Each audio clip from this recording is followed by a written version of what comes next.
일단 시장이 많이 무너졌는데 내 생각에는 뭐 시장이 지금 뭐 매크로 분석은 의미가 없다고 봐. 달러가 어떻게 됐냐, 뭐 금리가 어떻게 됐냐, 뭐 경기 침체가 어떻게 됐냐라는 것보다는 이미 뭐 심리가 많이 좌우하는 그런 시장이지 않을까 해가지고 오늘 역발상으로 가져가도 될 종목 탑3. 이게 바꿔 말하면 이제 매수를 해봐도 되는 종목 탑3. 매수를 해봐도 되는 종목 탑3. 나는 지금으로서는 모든 종목을 다 매수해도 된다고 생각을 해. 이게 그러면 굉장히 모순적일 수 있어. 누군가는 야 장난 아니야? 뭐 어떻게 다 사냐? 이렇게 생각할 수 있는데 지금 왜 그걸 다 사야 되는지 내가 형한테 설명을 해주자면 나는 시장에 한 번 더 빠질 거라고 봐. 여기서 끝나지 않을 거라고 보는데 여기서 한 번 더 빠졌을 때 나는 역사적인 저점이 온다고 생각을 해. 금융위기 때도 그랬고 코로나 때도 그랬고 역사적인 이 폭락장 안에 들어가는 게 지금 현 시장이잖아. 그리고 그 폭락장 이후를 보면 대부분 다 시간은 걸릴지언정 대부분 다 회복을 해준다라는 거야. 지금의 지수 밸류보다도 더 위로 올라갈 수밖에 없는 시장은 무조건 와. 역사상으로 증명이 되어 있어. 물론 이게 유동성을 회수를 하는 시점이다 보니까 과거의 유동성을 풀어가지고 지수를 반등을 해줬었던 시기랑은 다르겠지만 낙폭 구간이 너무나도 큰 만큼 대부분 섹터는 다 반등이 나와준다라는 거야. 그러면 여기에서 우리가 가져가야 되는 종목과 섹터를 픽을 한다라는 건 난 개인적으로 의미가 없다고 생각해. 왜냐하면 모든 섹터와 종목이 다 반등 나와줄 거거든. 대신에 이제 정말 저점을 찍고 반등이 나와줄 때 시장을 주도해주는 섹터는 분명히 갈려서 나눠질 거야. 근데 그거를 지금 예측을 하는 건 의미가 없는 거지. 지금 내가 예측을 한다라고 해서 그 섹터가 그때 당시 안 올라오게 되면 포지션 빠르게 바꿔야 될 거 아니야. 그치. 그러니까 지금으로서는 모든 섹터를 다 매수해도 되는데 주도해줄 섹터는 어떤 섹터가 나와줄지는 나도 모른다. 그치. 왜냐하면 내가 그 시장을 끌어올리는 메이저의 그 수급 주체가 아니다 보니까 섣부르게 얘기할 수는 없는 거고 그나마 시장에 영향을 줄 수 있는 섹터로 보자면 반도체, 2차 전지, 바이오 세 개가 좀 중요한 메인 세 개라고 볼 수밖에 없다라고 생각을 하고 그 세 개는 분할로 지금부터 폭락이 나와줄 때 종가 분할 매수로 잡게 되면 나는 수익을 무조건 준다고 생각해. 물론 많은 투자자분들이 아마 그 다음 틈에 때 다들 겁먹을 수밖에 없어. 뭐 최근에 빠져봤자 사실 마이너스 5%짜리 시장이었잖아. 마이너스 8, 마이너스 10 이런 시장 안 왔잖아. 사이트가 걸리지도 않았잖아. 어떻게 보면 공포감이 명확하게 보여준 시장도 아니었었어. 그나마 이건 완전히 고통스럽게 죽이는 시장이었지 공포를 줄 만한 하락장은 아니었다라는 거야. 여기에 조금 덧붙이면 사실 이제 많은 사람들이 신용잔고 이런 거에 많이 참고하잖아. 근데 이게 많이 올라갔을 때 신용잔고가 막 25조, 6조, 63조 이렇게까지 갔다가 지금 이제 저번 주 목요일 금요일 기준으로 이게 17조 언더로 떨어졌단 말이지. 17조. 그러면은 어느 정도 신용잔고의 바닥을 예상하는 것도 물론 마찬가지로 진짜 말도 안 되는 그런 거지만 대략 한 어느 정도 오면은 사람들이 좀 공격적으로 매수를 해도 되는지. 나는 솔직하게 말을 하자면 신용자고 17조 미만에서부터는 분할 매수해야 돼. 이게 분할 매수가 굉장히 모순적이다라고 표현할 수 있는데 분할 매수라는 건 모순적일 수밖에 없는 게 내 투자금 비례해가지고 종가 분할 매수로 모아가면 되는 거야. 나는 LG 에너지 솔루션을 매수할 거야. 그럼 시장이 하락하는 그날 종가에 LG 에너지 솔루션의 비중 2% 삼는가 비중 5%를 담는다든가 그런 식으로 모아가도 된다라는 거지. 이게 나는 그렇게 생각해. 그러니까 나도 이제 한 16에서 17조면 그래도 사실 과거에 신용잔고 높았다 할 때 막 이제 9조 넘어가도 진짜 높았다는 얘기들이 많이 나왔었는데 그럼. 그때랑 비교하는 건 좀 무리가 있는 것 같고 이미 시장에 돈도 많이 풀렸고 그래서 17조 언더로 떨어졌기 때문에 이제부터는 조금 좀 조금씩이라도 분할 매수를 해봐도 되는 게 아닌가라는 의견을 또 제시를 또 해줬죠. 그러니까 종목은 뭐 전반적으로 다 괜찮다. 지금 밸류에이션. 이게 평이 말한 대로 밸류도 그렇고 실제 외국인들이 지금 분할로 사고 있어. 이게 적극적으로 굉장히 강한 물량은 아닐지언정 이들은 지금 사고 있다라는 거야. 그걸 보면 이들도 지금 밸류의 매력을 느끼고 있다라는 거지. 지금 신용잔고 대비해서 이 정도면 매수를 할 만하다라는 거지. 개인들이 던지는 거야. 여기서 폭락을 더 해봤자 던지는 건 개인밖에 없어. 이게 약간 좀 재미없는 얘기지만 이제 금융위기 때 우리나라 증시가 PBR이 한 0.85, 83 이렇게 됐더라고. 근데 지금 저번 주 기준으로도 0.83, 85 정도 온 거 보면은 사실 뭔가 숫자로 이게 싸다 비싸다를 논하는 시기는 이미 사실 좀 지나고 다 싼 가격에 거래가 되고 있는데 여기 이제 심리적인 부분 좀 얼어 있지 않나. 딱 요 정도로 볼 수 있을 것 같고 기업들은 열심히 돈을 또 잘 벌고 있기 때문에 그럼. 요거를 이제 괴리를 맞춰 갈 때쯤 되면은 사람들이 그때쯤 되면 좋겠다라고 할 때는 이미 시장은 많이 반등은 나와 있을 거기 때문에 지금부터 준비를 하는 게 좋다. 이 지금 최근 시장이 왜 힘들었냐면 계단식으로 1년 반을 뺐기 때문에 힘든 거였어. 근데 요즘 보면 계단식의 그 클라이맥스를 보여주기 위한 많은 노력이 나와주고 있지. 이 공포 때는 언제나 그랬듯이 매수를 해야 돼. 역사적으로 모든 게 다 증명이 되어 있어 왔어. 공포 때 매수를 안 하고 던진 사람은 손실이고, 공포 때 버티고 매수를 하고 버틴 사람은 결국 수익으로 돌아왔어. 이게 너무나도 하락장이 길어서 다들 이제 반쯤 포기를 한 거지. 결국 메커니즘은 똑같다라는 거지. 지금 팔면 나는 사실 정말 바보라고 생각을 하는 게, 여기서부터 추가 하락 구간에 나와주게 되면 당연히 세게 나오겠지. 마이너스 막 10%, 15%씩 빠지고 그런 장세도 분명히 한 번 더 오겠지. 근데 그 하락은 거의 99%의 확률로 다 회복을 해준다라는 거야. 회복을 해줄 만한 하락 수치가 나와줄 건데 그거를 매도를 하는 것만큼 나는 바보 같은 행동은 없다고 생각해. 이거는 무조건 회복을 해줘. 대신에 내가 그 하락의 공포를 견디지 못하는 거야. 사실 우리가 한정판을 하면서 뭐 대세 상승장의 느낌의 시장에서 한정판을 찍은 적은 사실 많이 없지. 그치. 없는데 내가 이제 금요일 날 이제 일이 다 끝나고 이제 과연 다른 사람들은 지금 시장을 어떻게 바라보고 있냐라고 해서 이제 여러 뭐 경제학자들도 분명 있을 거고 이제 유튜브에 정말 많은 사람들이 있으니까 찾아보니까 또 일맥상통하더라고. 예전에 시장 꺾일 때 현금화 해라.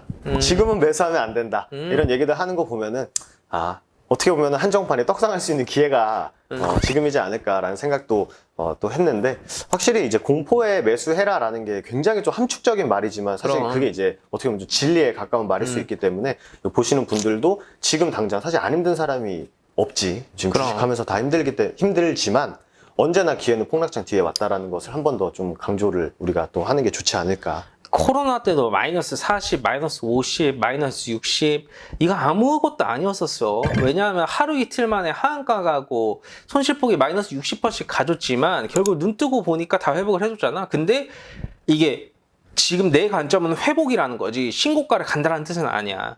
왜냐하면 코로나 때는 돈을 풀었기 때문에 신고가를 가준 거고, 지금은 폭락이 나와준 뒤에 나는 개인적으로 생각을 해줬었을 때 밸류만큼은 회복을 해준다라는 거지. 이 초점이 다른 거야. 코로나 때는 신고가를 간다라는 뜻이었었지. 돈을 풀었기 때문에. 지금은 대신에 유동성을 회수를 하고 줄여나간 시점이니까 회복은 하되 신고가를 가는 건 기대를 하면 안 된다. 나는 그 정도까지 봐. 그렇기 때문에 지금은 팔면 안 돼. 지금 팔면 나중에 다 회복을 해줄 수 있을 만한 수치에서 다 파는 거야. 그거는 너무나도 바보 같다라는 거. 당장 눈앞에 있는 이 손실에 내가 스트레스 받고 내가 견딜 수 없으니까 파는 거야. 그건 다 심리적인 요소이거든.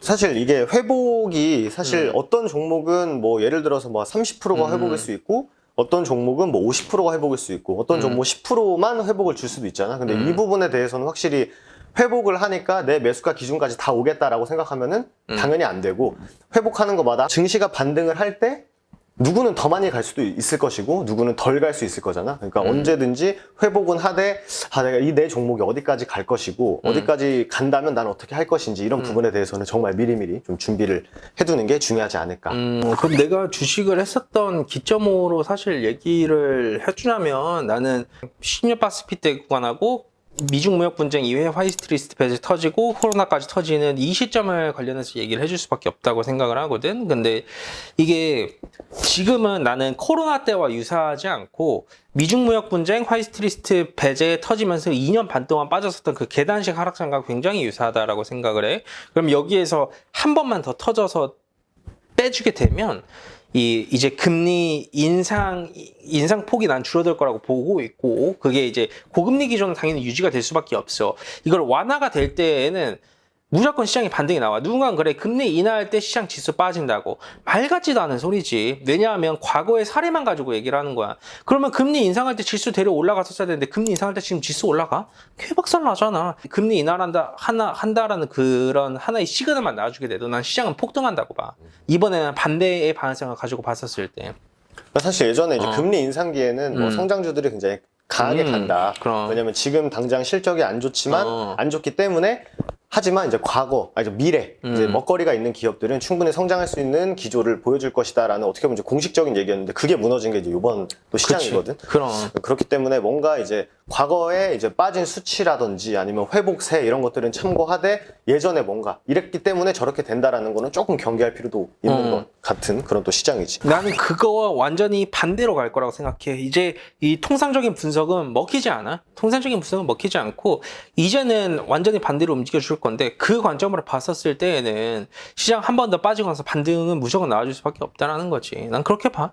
그래서 지금 파는 거는 사실 좀 늦은 감도 있지. 사실 진짜 냉정히 말하면은 지금 파는 거는 굉장히 늦었고 이제 추후에 이제 어느 정도 금리 인상에 대한 얘기도 살살 조금 이제 줄어들고 정부에서 이제 어느 정도 정책적인 부분이 나올 때쯤 되면은 시장은 좀 더 좀 하방 경직을 보여줄 수 있기 때문에 지금 매도하는 거는 조금은 속된 말로 좀 바보 같은 행동이고 어느 정도 이제 매수의 기회로 삼되 뭔가 한 번에 찍어서 매수하는 것보다는 뭐 천천히 분할로 뭐 혹은 모으장 말한 대로 뭐 종가의 매수를 분할로 한다든지 아니면 밀릴 때마다 조금씩 매수를 하는 전략이 현재로서는 유효하다 이렇게 또 정리를 하면 될 것 같습니다. 요즘 시장이 힘들었었던 이유가 결국 정말 계단식으로 하락장을 만들어줬기 때문에 힘들었었던 거야. 이거는 팔지를 못하게 만들었어. 메이저들이 팔지를 못하게 만들기 위해서 계단식으로 행복 회로를 계속 돌리면서 계단식으로 뺀 건데 그 하락장의 클라이맥스가 이제 오고 있잖아. 이거 다 버텼으면 이제는 더 버텨야지. 그게 맞는 거지. 그래서 힘든 또 지금 주식을 하고 계신 분들에게 뭐 진짜 우리가 뭐 감정적인 부분을 말씀드리는 게 아니라 진짜 그냥 있는 그대로 이제 향후에 이렇게 될 가능성이 높으니 지금 매도하는 것보다는 차라리 매수 쪽으로 방향을 잡는 게 나을 수도 있다라는 것을 또 이번 또 영상을 통해서 전달할 수 있는 그런 또 시간이었던 것 같습니다. 나는 우리 투자자분들한테도 한 가지 말씀드리고 싶은 게 뭐냐면 여러분들만 손실을 보고 있다고 생각하면 안 돼요. 실제로 굉장히 많은 투자사들도 손실을 보고 있고요. 실제 미국의 크레딧 스위스, CS죠? CS라는 기업을 다들 많이 아실 겁니다. 왜냐하면 단기 트레이딩 하는 기업으로 굉장히 유명한데 요즘에 이 찌라시가 도는 게 크레딧 스위스 파산 위기라는 말도 있습니다. 그만큼 굉장히 큰 대형 투자사들까지 포함을 해서 외국인 기관, 개인 투자자 할 거 없이 다 고통을 받을 수밖에 없어요. 내가 어떤 주식이든 어떤 선물이든 들고 있으면 손실해요. 그게 하방이든 삼방이든. 굉장히 웃기죠? 그게 그만큼 힘든 시장이다 보니까 지금은 버티는 사람이 승자예요. 그리고 지금 생존하고 시장에 반등이 나와줄 때 그때 투자를 할 수 있는 사람은 내가 가지고 있는 손실을 다 회복할 수 있을 만한 기회 상세가 올 거예요. 그 기회를 잡으십시오. 지금 포기하지 마세요. 왜냐하면 지금 포기를 하고 싶다는 생각이 드는 이유가 저점에 다 왔기 때문입니다. 네. 좋습니다. 네, 우리가 뭐 유명하게 알고 있는 뭐 운용사나 뭐 이런 다 투자의 대가들도 결국 썼던 방식이 이제 자산이 굉장히 저평가되었을 때 시간하고 돈을 투자해서 매수를 해놨다가 나중에 이제 정상궤도에 올라갔을 때 그걸 매도함으로써 회사가 커진 사례가 굉장히 많기 때문에 말씀드린 대로 지금 포기하기에는 뭐 늦은 감도 있고 하지만 누구한테는 또 기회가 될 수 있는데 이걸 좀 더 생각을 바꿔서 한다면 충분히 기회가 될 수 있다라는 것을 말씀드리도록 하겠습니다. 오늘 이 정도까지만 하면서 마감하도록 하겠습니다. 한상우 정원철의 한정판이었습니다. 감사합니다.